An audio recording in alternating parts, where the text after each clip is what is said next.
Marian Harkin, please. Ken Corla. I want to ask you, Minister, about your plans for the coming winter for housing refugees over the winter, in particular regarding modular homes. What plans do you have in place, but in the wider scheme of things as well?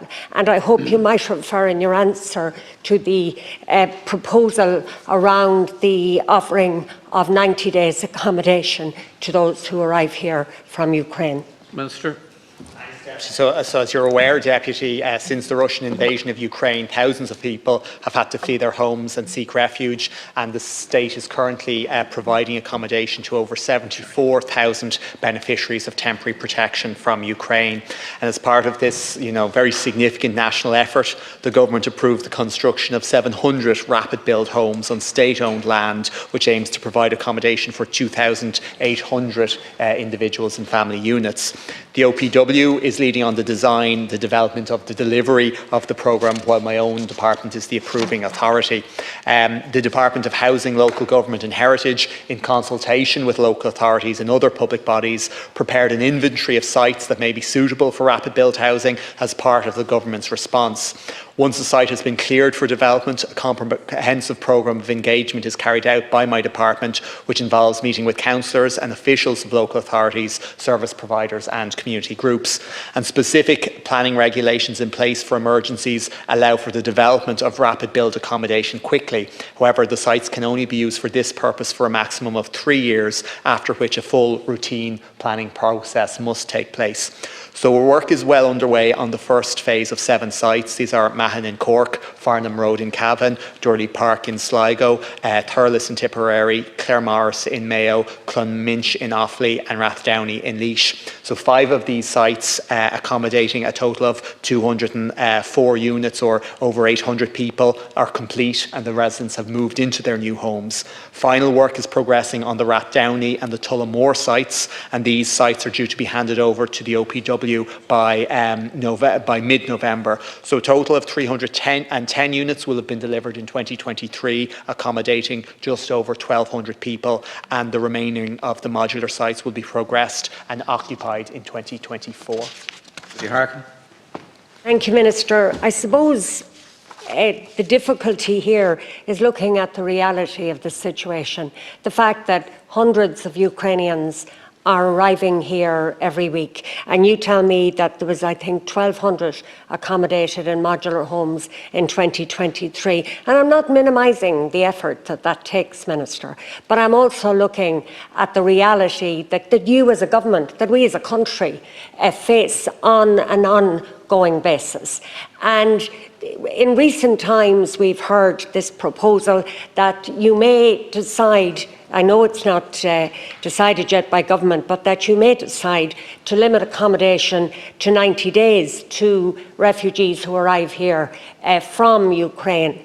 Where is that proposal now? And can I ask that if you were to offer that to Ukrainian refugees, at the end of 90 days, what would you see happening? Where would people go? Would you be in breach of the Temporary Protection Directive? Thank you, Deputy Minister.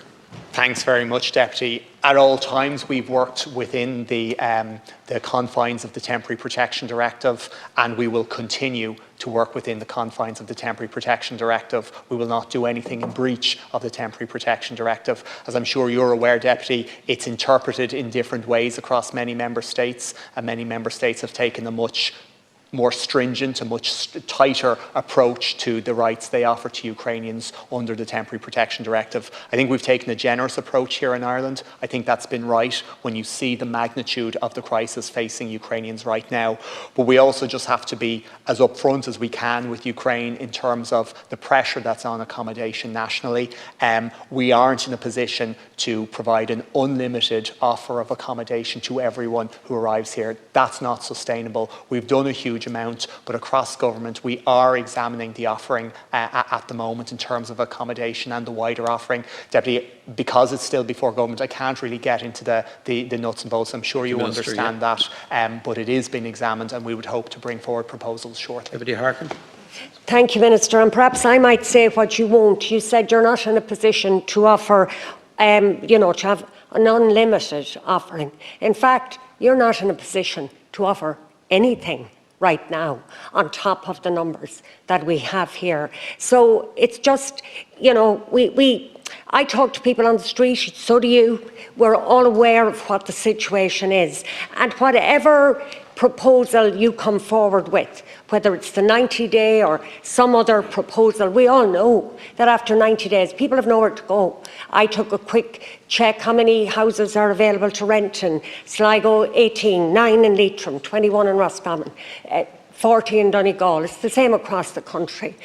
There is nothing available for people to rent. So it's not a question of not being able to provide unlimited offerings. In fact, the offering we can provide at this stage, I don't know, do we have anything to offer? Thank you, Deputy. I suppose Deputy is my Murphy has question. a brief supplementary, very brief. Very brief. 30 seconds.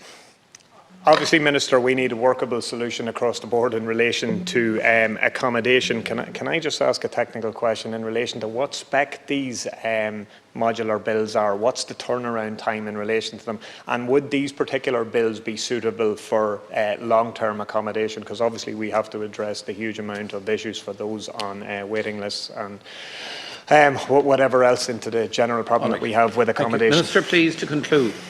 So, in my response to Deputy Harkin, I'm talking about the OPW modular bills. So they're the ones, the 700. So they are of a very high spec. They're of, I think, an A3 rating. They're small. They're a living space, 2 bedrooms, one a kind of a double bedroom and one for 2 bunks, and a toilet facility in the living space. There's a small kitchenette as well.